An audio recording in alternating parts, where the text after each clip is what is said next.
I don't think it was a choice for me to be an artist. I think it was a coping mechanism growing up. I wanted to escape the reality of growing up in Saudi Arabia when I was younger. So I would imagine and create other narratives, other realities for myself. And it became a way to, yes, to reshape the environment around me.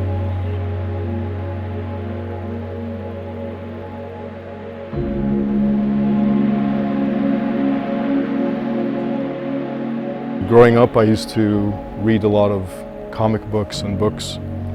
And sometimes I would pick up a comic book and an entire page would be covered in black ink, redacted and censored. And I had to imagine what was removed, what was missing.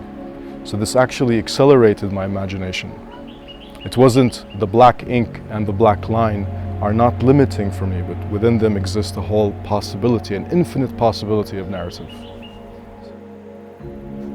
So growing up, teachers used to tell me to strike a line across the neck of my characters, my imagined world, because they used to say only God can create. So as a young kid, this was like an attack on my very real imagined world. And I had to make a decision when I was younger to use the line to create and not to decapitate. I went from very detailed figurative work to pulling back until the character became very small. And then I kept physically pulling back because I could no longer see the character. So it became all about the landscape of meaning. And the line drawings became abstract and they became the narrative, the storyline. There was no longer a story per se or a character taking us on the journey, and the installations became so big that now you, the visitor, could be the character experiencing the sculptural storyline in the landscape. This idea of a sculptural object, a form, much like language, holds within it a potential for meaning, but it does not know what it is. So it begins to perform and produce marks as it searches for its meaning.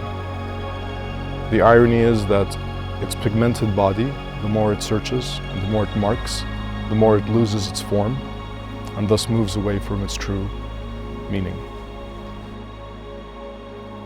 We grew up with very rigid readings of text, which affected our ability to be fluid. And what I wanted to express with this work on losing meaning is the importance of losing old meaning and accepting something that is changing.